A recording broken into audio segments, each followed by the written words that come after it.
Welcome বন্ধুরা। আগের ভিডিওতে আমরা জারণ বিজারণ নিয়ে আলোচনা করেছি।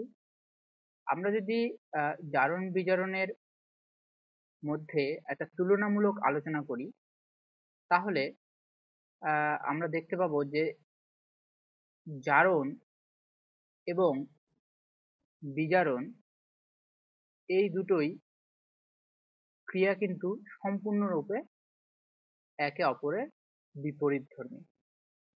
যদি আমরা জারণের ক্ষেত্রে দেখি, জারণের ক্ষেত্রে কিন্তু ইলেকট্রন এর অপসারণ হয়। আমরা দেখেছি যে জারণে ইলেকট্রনের অপসারণ হয়। অন্যদিকে আমরা দেখেছি যে বিজারণের ক্ষেত্রে কিন্তু ইলেকট্রনের সংযোজন ঘটে। কোনো পরমাণু বা মূলক বা আয়নের ক্ষেত্রে কিন্তু ইলেকট্রনের সংযোজন ঘটে।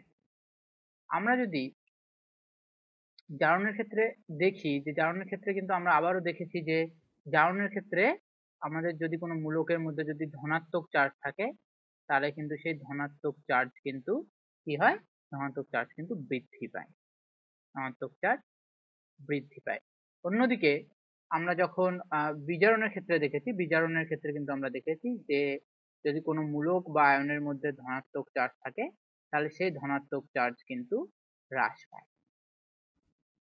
তো আমরা এই দুটো জিনিস দেখেছি। আবারও দেখেছিলাম যে যদি কোনো মূলক বা মূলকের ঋণাত্মক চার্জ থাকে, সেক্ষেত্রে জারণের ক্ষেত্রে কিন্তু আমরা দেখেছি যে জারণে কিন্তু যদি ঋণাত্মক চার্জ হয়, তাহলে সেই যদি কোনো মূলের ঋণাত্মক চার্জ থাকে, সেই তাহলে ঋণাত্মক চার্জ কিন্তু আমরা দেখেছিলাম যে হ্রাস পায়।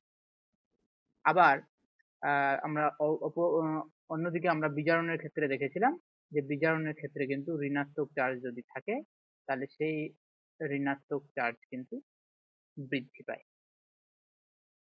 তা এটা ছিল আমাদের জারণ বিজারণে আমরা প্রাথমিক ধারণা থেকে আমরা এই তিনটে পয়েন্টে উপনীত হয়েছিলাম। কিন্তু আমরা দেখব যে জারণ বিজারণ সম্পর্কে আমরা যখনই আরো ভালোভাবে আলোচনা করতে যাব, তখন এই ধনাত্মক চার্জ কখন বৃদ্ধি পাচ্ছে বা কখন ঋণাত্মক চার্জ হ্রাস পাচ্ছে, এই জিনিসগুলো কিন্তু অনেকটা আমাদেরকে কনফিউজ করে দিতে পারে। সেজন্য আমি আর একটা চতুর্থ পয়েন্ট লিখবো, যে পয়েন্টটা কিন্তু খুবই ইম্পর্টেন্ট, যে ক্ষেত্রে আমরা বলবো যে যদি কোনো মূলক বা পরমাণু বা আয়নের ক্ষেত্রে জারণ হয়, সেক্ষেত্রে আমরা বলবো যে তার জারণ সংখ্যার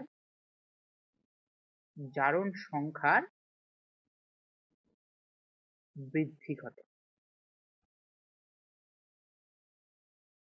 জারণ সংখ্যা বৃদ্ধি ঘটে। অন্যদিকে আমরা যখন বিজারণের ক্ষেত্রে বলবো, তখন আমরা এক্ষেত্রেও বলবো যে এক্ষেত্রেও কিন্তু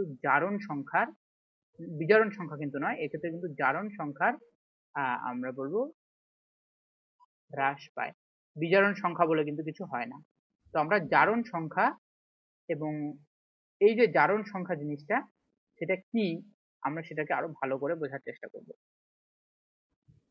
তাহলে আমরা জারণ বিজারণের এই তুলনামূলক আলোচনায় আমরা দেখলাম যে জারণের ক্ষেত্রে আবারও আমি একবার রিপিট করে নিচ্ছি যে জারণের ক্ষেত্রে ইলেকট্রনের অপসারণ হয় এবং বিজারণের ক্ষেত্রে কিন্তু ইলেকট্রনের সংযোজন হয়। আমরা এটা আগেও দেখেছি।